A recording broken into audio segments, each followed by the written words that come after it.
Hi everyone, my name's Emily and I want to tell you about the moment that changed the trajectory of my life. I was 22, stuck in an awful retail job, and my life felt like it was falling apart. I'm not here to complain, but seriously, it was awful. I used to come home at 2 a.m. every night, 4 hours after the store closed, because our manager wouldn't let us leave until we had licked every speck of dust off the floor. It didn't have to be tidy, it had to be perfect. I was mentally ill, I was physically ill, and I was exhausted from just existing. Anyway, as a rare break one day with my friends, I went to the theatre to see Hamilton. I was so excited. I'd waited 6 years to see Hamilton. I didn't know all the songs, only the ones that the Schuyler sisters could sing, because I needed shower material. We'd just had a curry from this amazing curry house. I was so excited to be entertained for the next 2.5 hours, or whatever the runtime of Hamilton is. Now, it's important to add here that I have always loved writing. From half-finished manuscripts at 15 to attempted, probably awful poetry collections as a barely adult.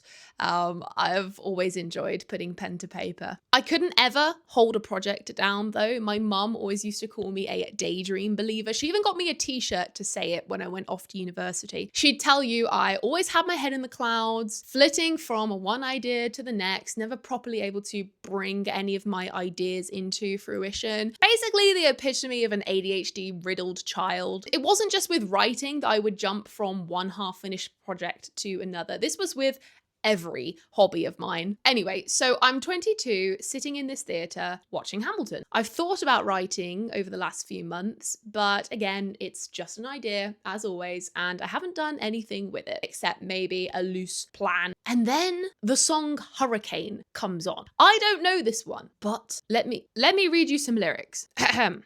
I wrote my way out, wrote everything down far as I could see. I wrote my way out of hell. I wrote my way to revolution. I'll write my way out, write everything down far as I can see. I'll write my way out. This is the eye of the hurricane. This is the only way I can protect my legacy. Now, it's really dramatic, I know, and it's kind of cringy that I'm sharing this with you, but this song spoke to me. I was in the dark, in the theater, literally tears starting to roll down my cheek as I'm watching everyone shake their corseted booties on stage, and I'm thinking, this is me right now in the hurricane. I am in hell.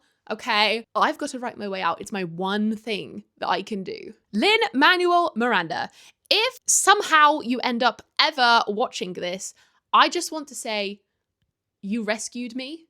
Thank you. I was in hell, and thanks to you, I found my way out. So in short, that's how this book was born. That night lit a fire under me. I went home and the first thing I did, I went straight to the kitchen, I rubbed off the shopping list off the whiteboard, and I drew up a chart. It would be my word counter chart. I did all the weeks. I could squeeze 20 weeks in there. That's many more weeks than I've ever attempted to do a manuscript with before. Never managed to do more than 3 weeks. And I stand back and I look at this chart on the wall, and somewhere deep in my belly, I think, I've got this time. I'm looking at the 20th week and I'm thinking, yeah, I can do this. Spoiler alert, it's been a lot more than 20 weeks. But it's happening. It is still happening. Every week I write some words on the page, and I've actually mostly finished the first manuscript.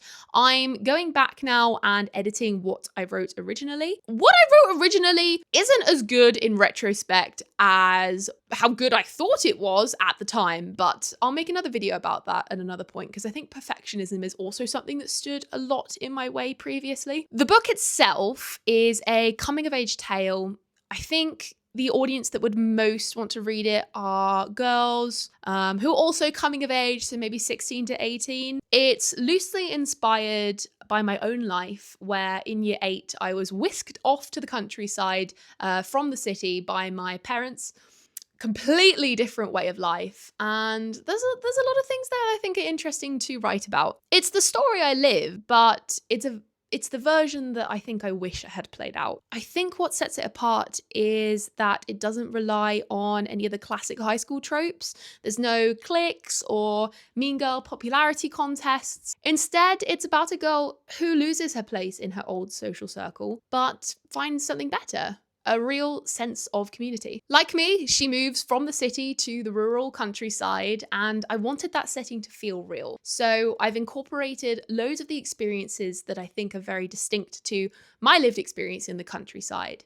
Things like chicken auctions, stealing potatoes from the field at the back of your house, small town fairs, the lack of public transportation, the beauty of it, the boredom of it. It's a true representation of my lived countryside experience that I think rarely gets portrayed authentically in YA literature. And at its core, the book is about transformation. The book is about maybe realizing that you're not proud of who you've been and making those steps to fix it. My protagonist starts out as kind of a bitch. She hides behind sarcasm and arrogance, but it's all just self-protection. Over time, though, she becomes more self-aware. She begins to understand how her actions affect the people around her, and she begins to change. Not instantly, not perfectly, but in a very real way. There's one chapter in particular which is actually the chapter that the book is named after, that I wrote, that is the real turning point of the whole book. It's where the main character finally has that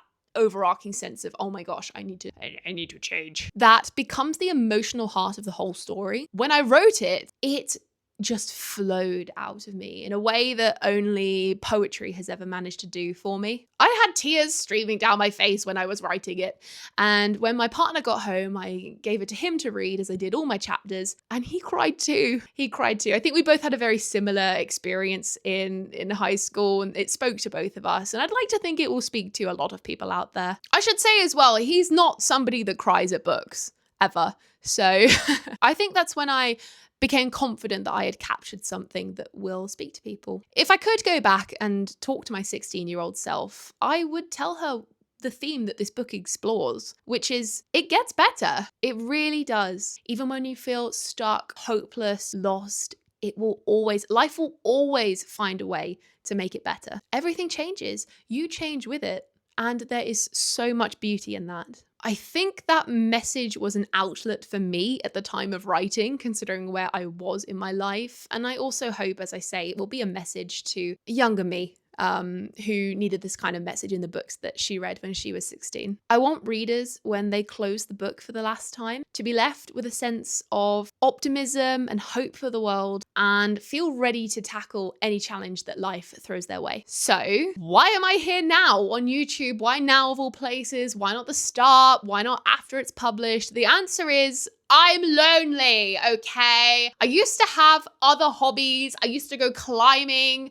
I used to go to fitness classes. I used to do so much stuff. I don't do that anymore. I just sit at home and write. Is that good for me? Probably not, okay? I'm lonely. So I thought, why not make a little community, hopefully find some other people like me. And secondly, speaking of people like me, I want you to write that damn book, okay? Writing this book has been the most incredible experience. And I'm not even finished yet. I'm probably, with all the editing that needs to happen with a book, I'm probably not even halfway there yet. I've probably got 15 plus revisions to go, and I'm only on number 1. But for anyone who was like me, who was thinking about it, writing lets you explore your feelings about the world and bring your ideas to life in a way that nothing else does as intimately. Like, you come home every day and you spend an hour or however long you spend in your own world, in your head. There's so much magic in bringing your mind to life to then be read and explored by other people. The process of writing and how long it takes is a beautiful experience. Write the damn book. I kept putting this channel off because of a whole bunch of excuses. I am too busy writing. I don't have a good enough camera. I'm gonna suck and no one's gonna watch it. I'm actually kind of okay with that one.